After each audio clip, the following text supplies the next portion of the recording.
Hello friends, कैसे हैं आप दोस्तों। जैसा कि आपको पता है कि हम एनटीपीसी रेलवे और ग्रुप डी के महत्वपूर्ण टॉपिक पढ़ रहे हैं और इसी कड़ी में हम जो आज डिस्कस करने वाले हैं जम्मू कश्मीर जो 370 जिसमें धारा लगी हुई थी उसको जो है हाल ही में केंद्र सरकार ने समाप्त कर दिया है और उसे अखंड भारत में मिला लिया है। ठीक है, अगर आप इस वीडियो पे नए हैं तो देर मत करिए। सबसे पहले तो आप जो है इस वीडियो के डिस्क्रिप्शन में मैंने पुराने सारे एनटीपीसी के टॉपिक जो है लिंक दी रखी है, उसको देख लीजिए। और अगर आप हमसे परमानेंट रूप से जुड़ना चाहते हैं जिससे आपको आसान भाषा में सारे टॉपिक को ट्रिक के साथ मिल सके तो आप जल्दी से श्योर सक्सेस एकेडमी चैनल को सब्सक्राइब कर लीजिए और प्लेलिस्ट में जाके सारे वीडियोस मैंने अरेंज कर रखे हैं, वो सारे आप देख लीजिए। लगभग 20 वीडियो के आसपास मैंने उसमें डाल दिए हैं और इनसे लगभग 15 से 20 नंबर के क्वेश्चन आपके बनेंगे जो जनरली करंट अफेयर्स वाले टॉपिक है या इस प्रकार के जो महत्वपूर्ण टॉपिक है 100-125 टॉपिक है। तो हम 1 बाय 1 करके रोज़ एक वीडियो आपको भेज रहे हैं। और अगर आपको वीडियो सार्थक लगे तो लाइक ज़रूर करें और अगर कुछ इसमें अपडेट करना है, कुछ इसमें आपकी राय अगर आप देना चाहें तो कमेंट के माध्यम से दे सकते हैं। चलिए स्टार्ट करते हैं। सबसे पहला प्रश्न है जम्मू कश्मीर पर अनुच्छेद 370 कब लगाया गया था। भाई ऐसा क्या था कि जम्मू कश्मीर जो है वो 370 जो है उसमें लगा हुआ था और वो कब लगाया गया था, कब अस्तित्व में आया था। तो आप बताएंगे 17 अक्टूबर 1949। 17 अक्टूबर 1949 को जो है इस पर अनुच्छेद 370 लगाया गया था। जैसा कि आपको बताया कि 26 जनवरी 1950 को हमारा संविधान लागू हुआ था, उससे पहले ही ये लगा दिया गया था। मतलब ये संविधान लागू होने के पहले से ही विशेष दर्जा इसको दिया गया था।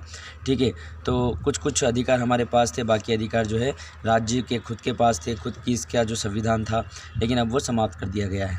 अनुच्छेद 370 को खत्म करने वाले बिल का क्या नाम है। बहुत महत्वपूर्ण क्वेश्चन है कि जिस बिल को संसद में लाया गया था, लोकसभा में लाया गया था, राज्यसभा में लाया गया था और जिस बिल को राष्ट्रपति ने साइन किया था उसका नाम क्या था, बताएंगे जम्मू कश्मीर पुनर्गठन बिल। हाँ, पुनर्गठन कर रहे हैं इसका, क्योंकि पहले गठन जब हुआ था वो तो संविधान से पहले हुआ था और उसके अंतर्गत इसे विशेष राज्य का दर्जा दिया गया था। अब कोई विशेष राज्य नहीं है, जो हमारा जैसे मध्य प्रदेश है, राजस्थान है, वैसे ही एक राज्य हो गया, इसमें कुछ भी विशेष नहीं है। आगे बात करते हैं जम्मू कश्मीर पुनर्गठन बिल को संसद में कब प्रस्तुत किया गया। ठीक है, तो आप ये तारीख याद रखिए 5 अगस्त 2019। देखो, आधिकारिक रूप से इसे जो दर्जा 5 अगस्त को नहीं मिला है। 5 अगस्त को सबसे पहली बार जो इसे संसद में रखा गया था, फिर डिस्कशन हुआ और डिस्कशन होने के बाद जो है काफ़ी समय लगा इसको, है ना, बहुत ज़्यादा दिक्कतें हुई और उसके बाद जो है सब लोगों ने वोटिंग करी। वोटिंग के माध्यम से जो है बताया गया कि जम्मू कश्मीर जो है वो क्या है, अलग कर दिया जाए। 5 अगस्त 2020 को जम्मू कश्मीर और लद्दाख की कौन सी वर्षगांठ मनाई गई, ये महत्वपूर्ण है। 5 अगस्त को पहली वर्षगांठ मनाई गई। देखो, एनिवर्सरी बनाई गई इसकी। 5 अगस्त 2019 को क्या था, अलग था, और 5 अगस्त 2020 को क्या हो गया, जो है 1 साल इसको पूरा हुआ।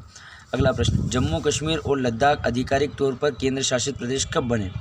अब ये याद रखिएगा, 5 अगस्त 2019 को तो बिल संसद में पेश किया गया था, लेकिन 31 अक्टूबर 2019 को राष्ट्रपति ने साइन कर दिए और जो है ये अलग से एक राज्य जो था उसका दर्जा समाप्त करते हुए अखंड भारत में इसको मिला लिया गया और उसकी विशेष राज्य का दर्जा इससे छीन लिया गया। तो इसमें कन्फ्यूज़ मत होना, ये प्रश्न आए या ये प्रश्न आए, ऑप्शन में 5 अगस्त 2019 भी रहेगा और 31 अक्टूबर 2019 भी रहेगा। तो आपको ये देखना है कि संसद में सबसे पहले कब प्रस्तुत किया गया था, 5 अगस्त 2019, और ये पूछा जाए कि भी इसे अलग से केंद्र शासित प्रदेश कब बनाया गया या आधिकारिक रूप से केंद्र शासित प्रदेश कब बनाया, तो आप बताएंगे 31 अक्टूबर 2019। जब इसमें जम्मू कश्मीर में 370 धारा लगी हुई थी ना, तब ये राज्य था, लेकिन अब ये हमारा केंद्र शासित प्रदेश बन चुका है। क्लियर है। पहले जो है आपके 7 केंद्र शासित प्रदेश थे, तो 2 हो गए, 2 और जुड़ गए, 9 हो गए थे, और वर्तमान में केंद्र सरकार ने अंडमान दमन दीप और दादर नागर हवेली को 1 कर दिया है, तो वापस से केंद्र शासित प्रदेश कितने हो गए, 8 हो गए। याद रखना, पहले 7 थे, फिर 9 हुए और अब कितने हो गए, वर्तमान में 28 राज्य और जो है 8 केंद्र शासित प्रदेश। अनुच्छेद 35 है, किससे संबंधित है। देखो, अनुच्छेद 370 था, इसी प्रकार से अनुच्छेद 35 से था और ये जम्मू कश्मीर के स्थानीय निवासियों की पहचान के लिए था, है ना, कि जो लोग वहाँ रहने वाले हैं और जो यहाँ रहने वाले हैं वो सब जो है अलग अलग है। वहाँ के मूल निवासी यहाँ आ सकते हैं, लेकिन यहाँ के मूल निवासी वहाँ जाके बस नहीं सकते थे, ये था उस समय, लेकिन अब इसको ख़त्म कर दिया गया है। तो जब अनुच्छेद 35 है किससे संबंधित है, तो जम्मू कश्मीर के स्थानीय निवासी से। अनुच्छेद 35 को संविधान में कब जोड़ा गया था, तो 14 मई 1954 को जोड़ा गया था, है ना। 14 मई 1954 को जोड़ा गया था संविधान के लागू होने के बाद। जम्मू कश्मीर के कितने पड़ोसी राज्य है, तो आप बताएंगे जम्मू कश्मीर के 2 पड़ोसी राज्य है, एक तो हिमाचल प्रदेश है और पंजाब है। एक्चुअली में जब ये जम्मू कश्मीर को जो है अखंड भारत में मिलाया गया, उसके बाद भारत ने जो है अपना नया मैप जारी किया था, नया नक्शा जारी किया था, और उसके अंतर्गत जो है जम्मू कश्मीर के जो पड़ोसी राज्य वो है हिमाचल प्रदेश और पंजाब। लद्दाख के कितने पड़ोसी राज्य, तो लद्दाख का केवल एक ही पड़ोसी राज्य, वो कौन सा है, हिमाचल प्रदेश। ठीक है, आगे भारत का सबसे बड़ा केंद्र शासित प्रदेश, देखो भारत का सबसे बड़ा केंद्र शासित प्रदेश कौन सा है, लद्दाख है। केंद्र शासित प्रदेश काय में, क्षेत्रफल में। लेकिन अगर आपसे पूछा जाए कि जनसंख्या की दृष्टि से सबसे बड़ा केंद्र शासित प्रदेश कौन सा है, तो दिल्ली। आपको पता है कि दिल्ली और पौंडीचेरी इन दोनों में विधानसभा है, बाकी में विधानसभा नहीं है। हाँ, उप गवर्नर का जो है राज्य चलता है। तो जनसंख्या की दृष्टि से सबसे बड़ा प्रदेश है दिल्ली। और अगर आपसे पूछे कि भारत का सबसे बड़ा केंद्र शासित प्रदेश कौन सा है क्षेत्रफल की दृष्टि से, तो आप बताएंगे लद्दाख। जनसंख्या एवं क्षेत्रफल की दृष्टि से सबसे छोटा केंद्र शासित प्रदेश कौन सा था, बताएंगे लक्षद्वीप। लक्षद्वीप सबसे छोटा है दोनों में ही, ठीक है, लक्ष्य ही छोटा है आपका, ठीक है। तो आप कहाँ बड़े व्यक्ति बनोगे, लक्ष्य हमेशा आदमी को बड़ा रखना चाहिए, लेकिन यहाँ उल्टा है। जनसंख्या एवं क्षेत्रफल की दृष्टि से सबसे छोटा यूटी यानी कि यूनियन टेरिटरीज केंद्र शासित प्रदेश कौन सा है, लक्षद्वीप। आगे जम्मू कश्मीर में जिलों की संख्या कितनी है, तो 22 जिले हैं। कितने हैं, 22 जिले हैं। पहले 20 थे, मीरपुर और मुजफ्फराबाद जो है इन जिलों को भी इसमें शामिल कर लिया गया है। ये लगभग थोड़ा पाकिस्तान से रिलेटेड है, उनके क्षेत्र में भी आते, तो इसमें भी कुछ दिक्कतें हुई थी, इससे पाकिस्तान को दिक्कत हुई थी, है ना। उसने जो है इस पर रिएक्ट किया था कि यार ये क्यों शामिल कर रहे हैं, पहले नहीं थे, पहले 20 ही थे, 2 शामिल कर लिए गए, मीरपुर और मुजफ्फराबाद। तो वर्तमान में जम्मू कश्मीर में जिलों की संख्या कितनी है, 22 जिले हैं। अगला, लद्दाख में जिलों की संख्या कितनी है, तो बताएंगे लद्दाख में जिलों की संख्या है 2। कितनी है, 2। एक तो कारगिल है और एक लेह है, लेह और कारगिल। अब आप बोलेंगे सर ये बात समझ में नहीं आई, हजम नहीं हुई, भारत का सबसे बड़ा केंद्र शासित प्रदेश तो लद्दाख है और जिले इसमें 2 ही हैं, और कश्मीर इससे छोटा है, उसमें जिले 22 है। तो भैया लद्दाख जो है वो क्षेत्रफल में बहुत ज़्यादा बड़ा है, इसमें रहने वाले स्थान कम है, लोग कम हैं।